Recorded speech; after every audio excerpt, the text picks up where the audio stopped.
I'm about to introduce the next two speakers, Carlos and Toni.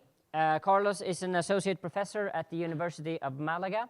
He also holds a master and a PhD. And if I understood it correctly, he has been publishing a lot of research papers on solar physics. I'm super impressed, right? Oh, there it is. There's the sound. And we have Toni, who has been developing Angular for more than 5 years and is currently studying for a master, I believe. And he really likes using NGRX and a lot of other really cool OSS frameworks. So I'm going to hand it over to the guys to set up. Okay. Oh, yeah. Thanks for the applause. So their talk is called Content Projection and NG Template. And thank you so much for giving them a well-deserved applause. So over to the guys. Okay. Hi. Hello, everybody. Our talk is called Content Projection and NG Template, or How to Enhance Your Components. My name is Carlos Caballero, and I am PhD in Computer Science and a web development teacher at University and Vocational Training Center. Also, I have been writing technical books and a blog for a few years.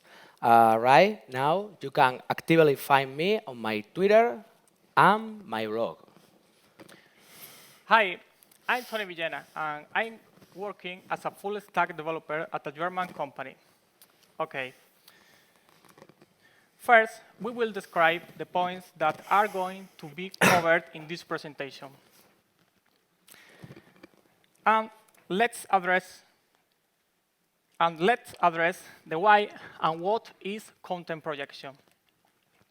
Later, we will approach the three fundamental pieces of content projection: ng content, ng container, and ng template. Okay? Well, we will conclude the presentation with two important concepts, such as ng template outlet and ng template outlet context. Well,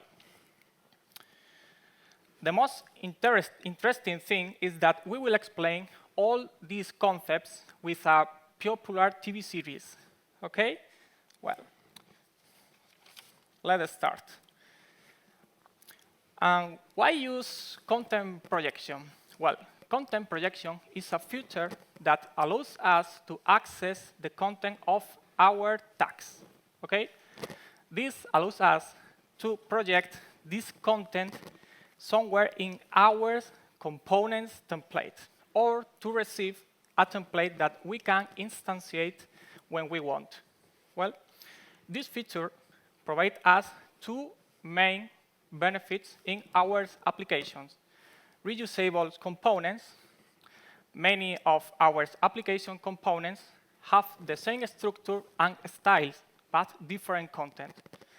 And the separation of concepts, since one component can be constructed to display information and another to handle user actions. Okay? Well, but what is content projection? Content projection is one of the tools that Angular gives us to create reusable and compound components. Okay? This technique exists in many other frameworks, such as React or Vue, as well as in the Web Component Standard. In Angular, it's named content projection. Well, although in AngularJS, it was known as transclusion. It's essentially the same concept, but with updates. Okay? Well. Okay. Theory is fine, but what we want to see is code. That is why we are developers. The best method to understand how this concept works is to see it through code. We will walk through several examples that illustrate the concept of this talk. First, we can see here one of the simplest examples of how content projection works. In the NGS direct projection component, we can access the body's content using the ng content tag. It's quite simple to use, since the content that arrives from the element's body is projected wherever the ng content tag is placed. In addition, you can potentially make use of the components logic, which we will see in more advanced examples. Therefore, our first component projects the content found in the ngDirect projection body, if the condition shown in the ngIf directive is satisfied. In simple words, the ng content tag could be defined as a space reserved for embedding external content. It is possible to select a specific slot using an ng content selector. Slots allow you to identify areas to project content in the component. We can use any of the 4 selectors defined in Angular, such as the tag, class, ID, or attribute selectors. Let's raise the level of abstraction slightly. In this example, we will create a component to show the Game of Thrones characters, being able to pass the character's name through content projection. We must stop to explain several important points. The first point is, in order to achieve it, we have resorted to a hack since Angular doesn't give us the option to programmatically obtain the pure content of the ng content tag. However, since we are developers, we always have a way to do cool things, even if we are limited. The second thing we have done is to create a span element that we refer to be using a variable in the template to access the ng content. This variable is obtained using the viewChild decorator. So that once the corresponding HUD is executed, we can access the value of the ng content. Sounds complicated, right? But it really isn't.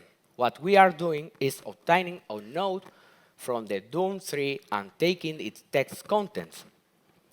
Angular seems to make things more complicated than vanilla JavaScript. Let's look at an example of a component using, oh my God. Toni, ayúdame. ¿Dónde coño está? 5.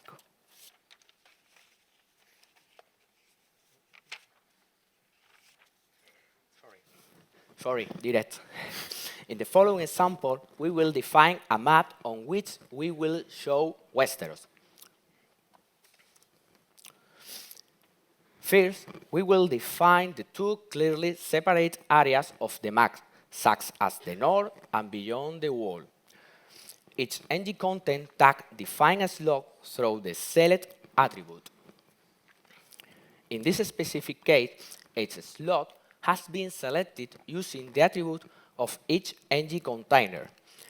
The most important thing about this first Westeros component is that we are projecting the northern characters and those beyond the wall using the ngs character component that we have defined in the previous example.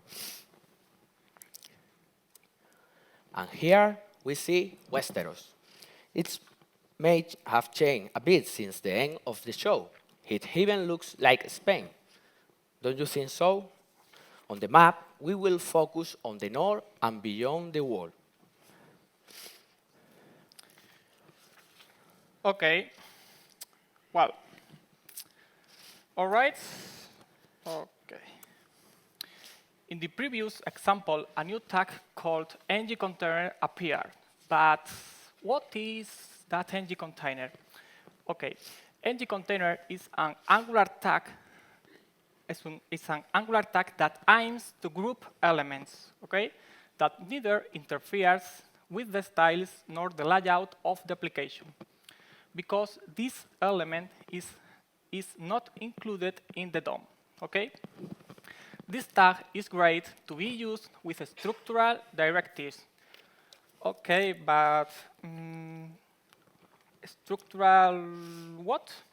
Well, As we see on the slide, a structural directive changes the DOM layout by adding, removing, or manipulating DOM elements. Okay? Well, it's very important. Well, let's see a simple example that shows that the ng container tag doesn't really interfere with the DOM or the styles. Okay? In this example, the component includes the ng container tag, which seems to break the CSS rule, where the color of the div selector and its direct child P is modified. Okay? Well, but actually, at runtime, the container doesn't appear. It has been inserted as a comment. Okay? Here we can see the code. I think so. Okay. Therefore, this container is ideal to be used with structural directives, such as ngIf, ngFor, ngSwitch. Okay. Perfect. So, can I build an army of white workers? Well, the first thing is that I should do is use ngFor to generate the number of white workers that I want. Okay? This value is provided using a times variable that is defined in the component through the component's amount input. Okay? Well, and the result should be 3 white workers. But no, it didn't happen. Only 1 white worker appears. Okay? Why? Then how does ng content work? Okay, this happens because ng content doesn't work as we have imagined. The ng content tag doesn't produce any content, but only projects the content, and this is because of 2 main reasons. Okay? Consistency of expectations. It means that as a developer, I can read my app's code and guess its behavior based on the code written. Okay? Well, and the performance. The performance part is much more obvious because ng content only moves elements. It can be done at compile time rather than runtime, which significantly reduces the work of the actual application. Okay? Well, as we are limited with the ng content tag to build our army, we are going to introduce the ng template that, as the name suggests, it is template element, a model that you can instantiate it. Let's look at an example of a component using an ng template. We will explain each part of the code as we move ahead. This fragment of the HTML template is the definition of a ng template tag, which is composed of a text and image. The most interesting thing in this part of the code is that we are defining a template reference. The next fragment of the component is the use of a ng container tag, on which we apply an ngIf. If the high condition is true, then we will only show the contents of the ng container. Otherwise, what will happen is that the ng template will be instantiated. Okay. Finally, the last code fragment shows that the instance function is executed after pressing a button. It looks simple. Do you think so? Let's see in action. Okay, and now, yes. Okay, now that I understand how an ng template works, can I create my army? This new version receives a ng template, which is accessed by content projection. This template can be instantiated as many times as we want using the ng template outlet structural directive. As we can see, the change in the code is quite small, highlighting two parts. First, we obtain the reference to the template through the content child decorator and store it in the true property of the class. This decorator behaves like view child decorator, but the view queries is not limited to the content of the ng content.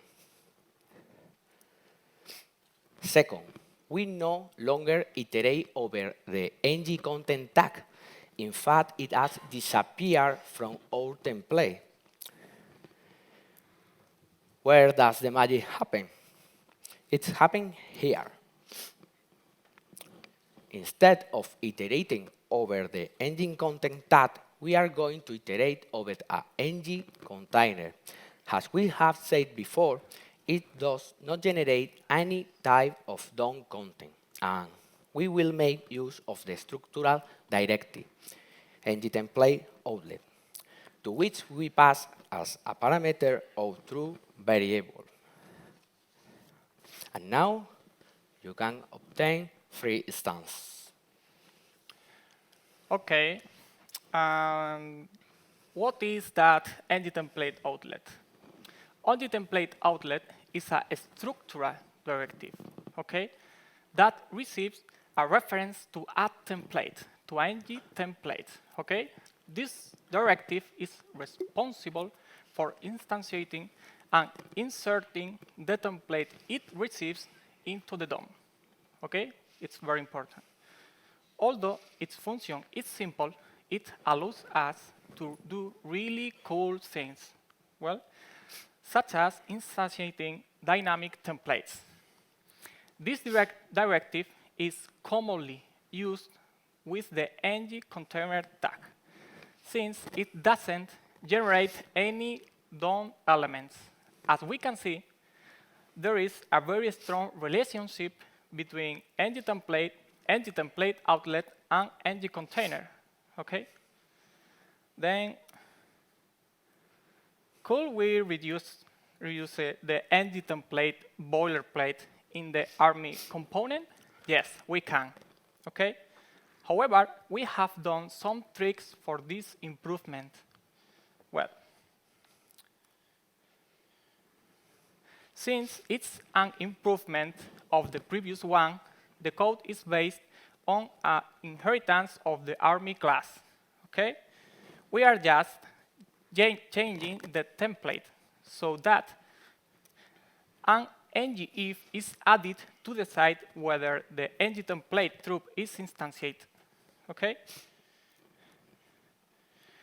If the content child decorator doesn't find an ng template, we will project the ng content, okay?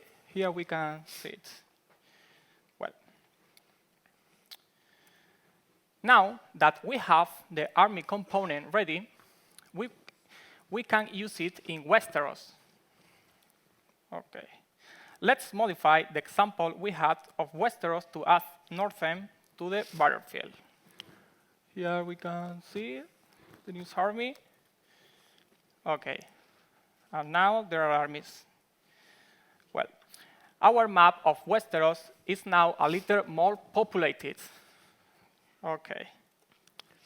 Well, let's update the map to give more dynamism with the tool we have already seen, ng template and ng template outlet.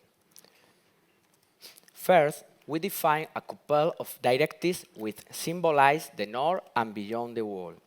These directives have no logic because we are going to use them as tokens to make a view queries using the content children decorator. Wow, the code is growing, but we are familiar with almost every concept. The content children decorator works like content child, but we get a data structure similar to an array. We are still interested in obtaining a template ref. even if we make the queries about our directives. We define the attributes read with template res. Therefore, we can iterate over them in an ng4. The interesting thing is that we are passing the directives that we have just created as a shared selector.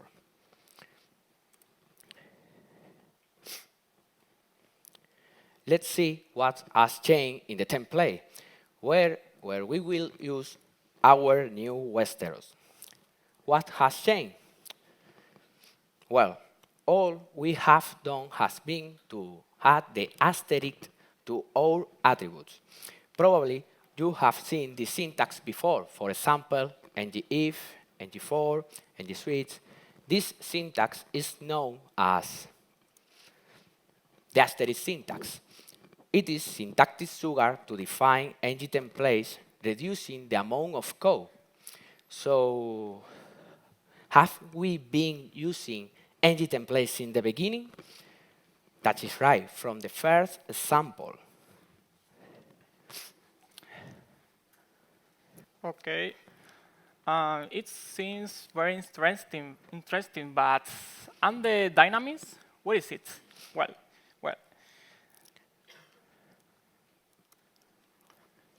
we are almost there, okay?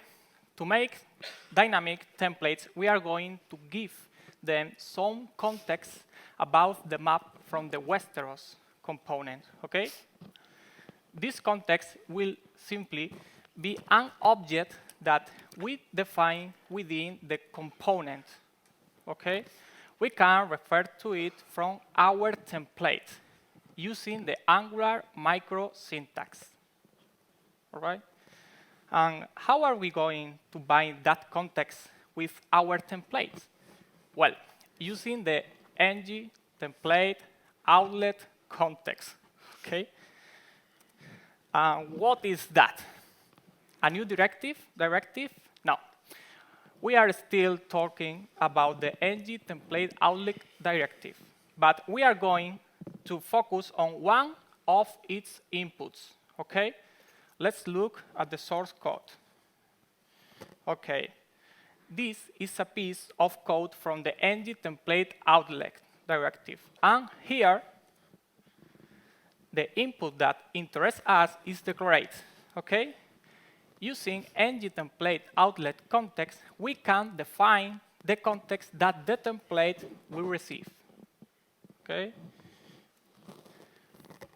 From what we have seen in the code, the context must be an object that we can then refer to using let or as declarations, okay? That is part of the Angular microsyntax. Well, in addition, that object may contain a special key called implicit, which will be the property that is set by default. In this piece of code, we can see some examples of how to use it, okay? That is part of the Angular microsyntax. Well, okay. We already know how the ng template outlet context works.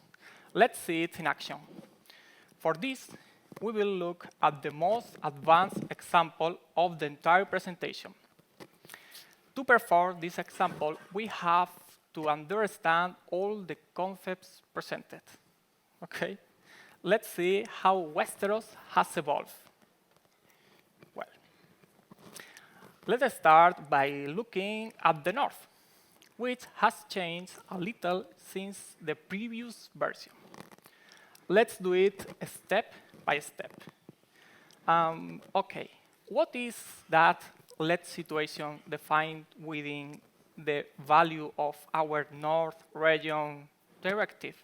Okay, as we have said in the previous slide, it's the way to get the properties of our context object, which we get from ng templates. Well, Then that NGIF will depend on a property that comes to us by context. That's right. By context, we will receive an object that contains a winter is here property. Okay? Whose value can be true or false. It's a Boolean. And as its name implies, inform us if winter has arrived. Well, okay. We also give dynamics to other parts of the north, such as the army appearing if winter has arrived. Our army, okay. And 3 new regions have also been added: King's Landing, Irving, and winter is here. Okay. We just got Westeros dynamic depending on whether winter has arrived or not, and that's cool. And how is that context coming from our Westeros component? Well, let's show how it works under the hood. Like we have done before, we will stop at the important parts. Let us start with the 2 interfaces we have seen above. Both very simple. On one hand, we have situation, which will sound like the previous slide, with a single winter is here property. Okay? And on the other hand, Westeros context, in which we only define the implicit property. This property was already mentioned before and is the default value when accessing the ng templates context. Okay? Now, we can use our new interfaces to define 2 properties, situation and context. As we can see, whether winter has arrived or not depends on a random value. Okay? So every time we reload the map, the winter could be here, true or not, false. Okay. Finally, the ng template outlet context attribute allows defining the context that will be accessed from the template, okay? From the ng template. Let's take this piece of code from the previous slide to draw the context flow. Okay, and that will be the flow. It's simple. And then, how will be the map look after so many changes? Well, after waiting for so long, here we have the final results. Okay. We have reloading the map, and the winter is here. Okay. Well, we can see again. Oh. It's a video. Previous. This map is dynamic because depends on the random value. We are showing one thing on another, and it's very interesting. This technique is very used in a lot of components libraries, such as Angular material, ng template, table component. It's in everything component. Okay, that's all. Thank you very much. Thank you.